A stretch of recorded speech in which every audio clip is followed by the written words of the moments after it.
What's going on, everybody? It's your boy M.I.C back in the building with yet another YouTube video. Now, this is first and foremost has to be said. Much appreciation to everybody. We made our first 1,000 and right now sitting a little bit over 1,000 subs. It took 5 years to get to 500. It took 2 weeks to get the other 500. And now we're here, baby. We got our plaque, all right? We ain't got no plaque, but we got our paper plaque. I might make one and hold it up and put it in the background right here. So it's gonna be hanging over my shoulder. But in any event, just would like to say thank you, thank you, thank you. Much appreciation. And we're gonna keep pumping out this content for you. And hopefully you'll be able to learn something and be able to smack everybody up and down with your Tekken skills. But let's get into it.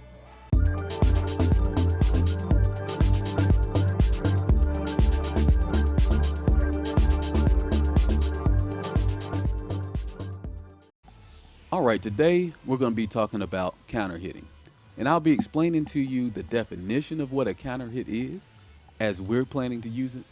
Also, how to set up a counter hit using frame advantage and mind games. So without further ado, let's hop right into it.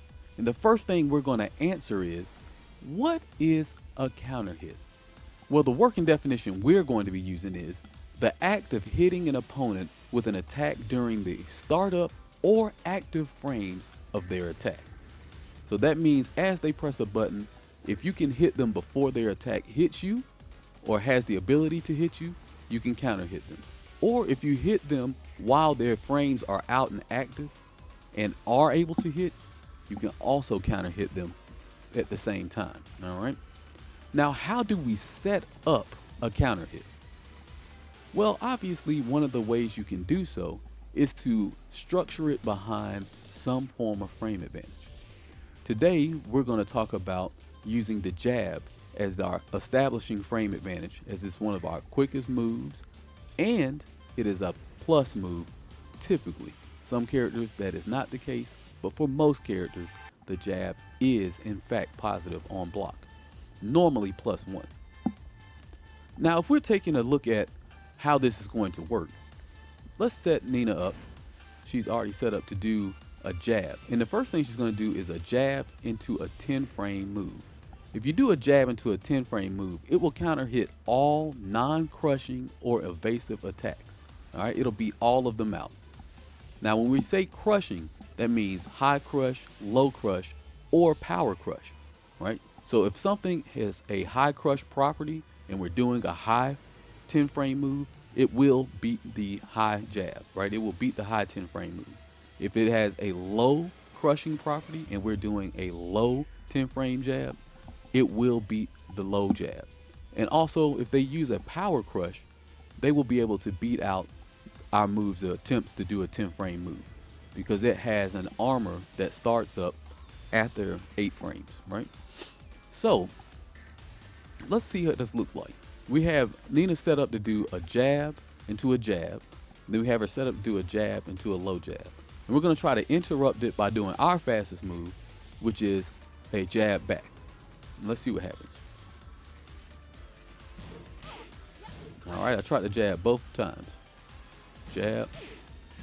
All right, now to show you what it looks like when somebody crushes your move, you'll notice that I can still jump. And even though this move is slower, right? Jab, jab, jab to the low. Even though it's slower, I'm able to still beat it because I'm able to crush it. So these things are not uninterruptible, but only if you are able to do so during the crush. Because if I tried to do the down back 3 in that second situation, I'll get beat out by the same thing that beat out the high, right? So let's check it out. Jab, jab, jab, low. I couldn't beat it. All right. So be cognizant of opponents. If they're swinging, know that they are having to take probably bigger risk than what is allotted. But if you do a jab to another 10 frame move, they will not be able to outright beat you without there being a special property attached to the move that they're doing. All right. Now, if you're saying to yourself, well, that's not really a big deal. Well, let's check this out. Let's say that this character is trying to beat me out. right? I'm going to try jab back. But because that is a guaranteed string on counter hit, that is going to be a severe punishment for your opponent swinging into your frame advantage. So that's what it looks like when you're using your 10 frame into a 10 frame. Let's look at our jab into an 11 frame move, right? Now, if we're doing a jab into an 11 frame move, similarly, it'll counter hit all non-crushing evasive attacks, excluding 10 frame attacks, which will trade, right? So in this same situation, we're going to set up Nina to do a jab into her magic 4 or her 11 frame move, right? We're going to try to jab it. Now you notice that we traded there. Now, if you're not familiar with what trading is, trading essentially is both characters suffer a counter hit at the same time. Basically, both a character's active frames are touching each other's hitboxes at the same exact time. So, or hurt boxes at the same time. So that's something you have to take into consideration. But when you look at what happened here, the trade-off is typically in your favor if all they can hit you with is a jab. Or if they can only hit you with a 10 frame back, depending on what their 10 frame is, you could typically come out on top more often than not. So once again, we see her do the jab, and we try to jab back. There's even a possibility that they could run up and get the combo. So you have to build that fear in their heart, right? And obviously, like we said, they could crush through it. They could power crush. If you're doing a high 11 frame move, they can high crush it. If you're doing something that is considered a lower hitbox 11 frame move, they can low crush it and power crush things, as long as it's not a move that hits low. Now, speaking of moves that hit low, right, I need you to also think about low moves that have these frames. Now, typically in Tekken, you won't have moves that have these frames. And something else we need to take into consideration is, in these scenarios, as your frame advantages increase, your opponent's ability to trade or interrupt in an honest manner decrease. And what do we mean by that? That means without crushing properties and without evasive properties.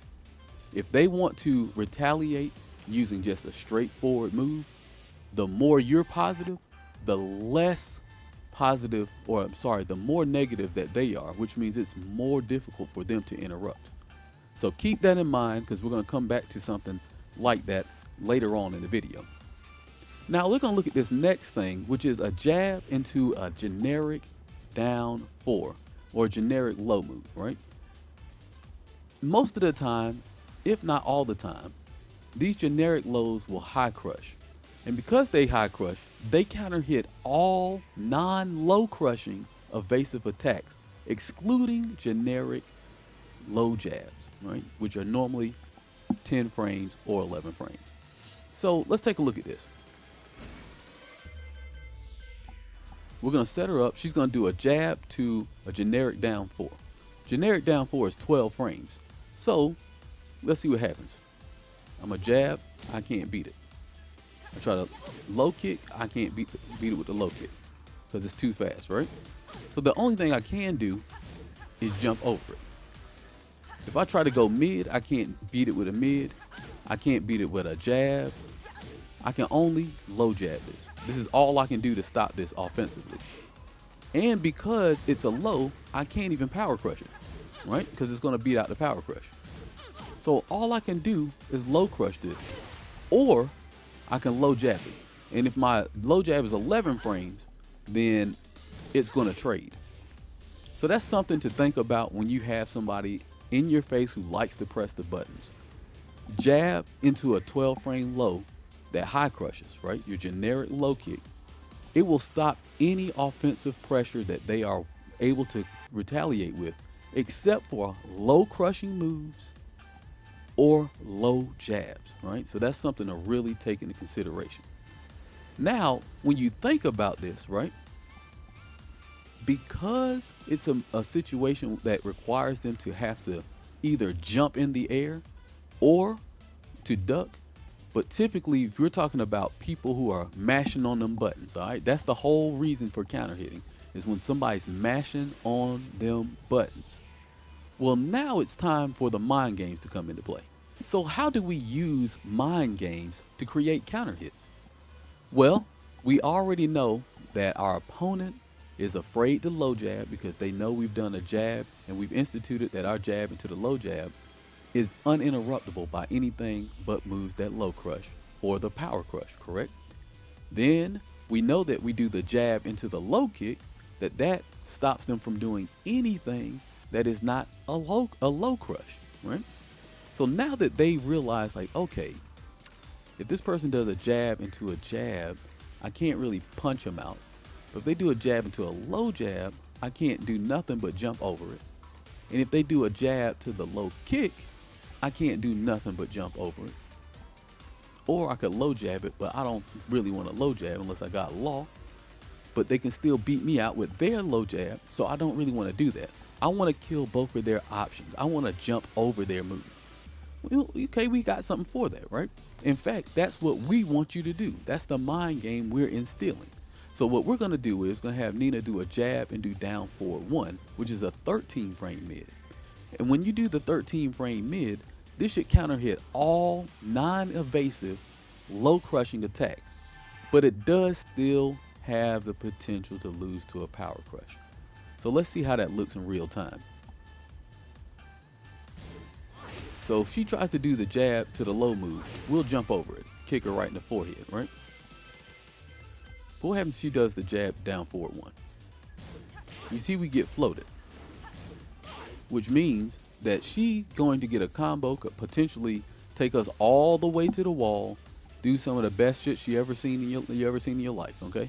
So now that is allowing us to get a counter hit that is not the biggest counter hit we can get, but it's still discouraging the opponent from swinging back. So now this opponent has to think to themselves, okay, if this person's gonna always swing after their jab, I'm gonna just go ahead and do my power crush because I'm tired of this mess. Right? I'm tired of this junk. They do a jab to a jab. They do a jab to a low jab. They do a jab to a down forward 1. I'm gonna beat 3 of them options with this armor move that I'm gonna do. And all they're gonna be able to really do is jab to the low kick, but that ain't nothing. So I ain't really worried about that, right? That's what they're gonna be thinking in their mind because you got them trained up. Don't be jumping, all right? Don't be jumping. Don't be pressing them buttons. You wanna press something, you're gonna have to risk something. So they say, okay, I wanna do my armor move. Well, we got something for that as well. See, if you do a jab into a quick or moderate speed low, it will typically counter hit power crushes of similar or slower speeds, excluding ones that are low crushing or have evasive properties, right?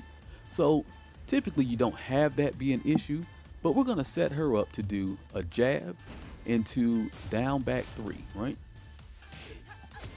All right, and now we're gonna attempt to try to power crush through this. Oh, my bad, didn't do the power crush. All right, we attempt to do the power crush, and you notice that we end up getting knocked down to the floor, right? Why is that? Because with that frame advantage, she was able to do a down back 3, which is a moderate speed move, but because we did a slower speed power crush, because the power crush was of slower speed, and power crushes get beat by lows, we were able to counter hit the situation so that now they can't just run up and do their power crush after we do a jab. So now that they can't power crush, they can't jump over our move, all right? They're too afraid to low jab, all right? They're too afraid to swing back. What is next in the roster?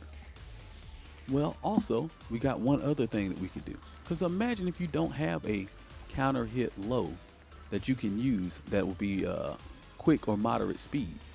You can also do this.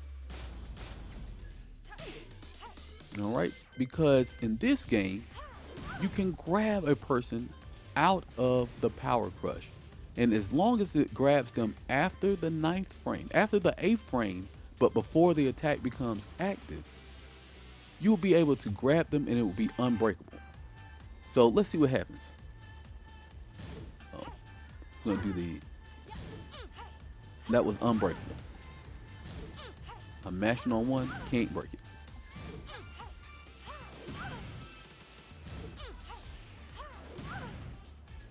So you see, that is going to get them afraid to do anything, right? It's going to get them afraid to be doing their power crush because they don't want to get thrown.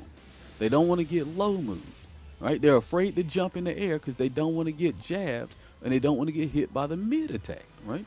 And they're afraid to just stand there and low jab because they don't want to get beat out by your low jab. Now the person is afraid. Okay, you finally got this mashy motherfucker to stop mashing the buttons. Now what? Well, here's what happened. All we have to do is simply repeat the process of using frame advantage to set up the counter hits. Now that we finally got them to stay still, now we can use the frame advantage to our advantage. But something else we can institute is if we have a read that the opponent is definitely going to be hesitant about pressing a button, you can attempt to use a big Tekken move and gain even more frame advantage. So now that we know this person is not going to swing, right? We have the ability to do something like this.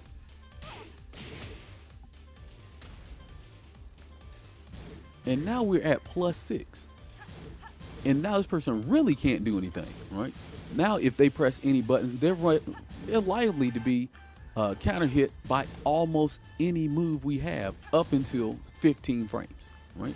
Any move up to 15 frames is going to be uninterruptible, unless, of course, it falls under the crushing or power crushing or evasive attack, right? But they may be so negative that they might not have the evasion in time, or they may not be able to power crush in time, depending on which move you choose to use.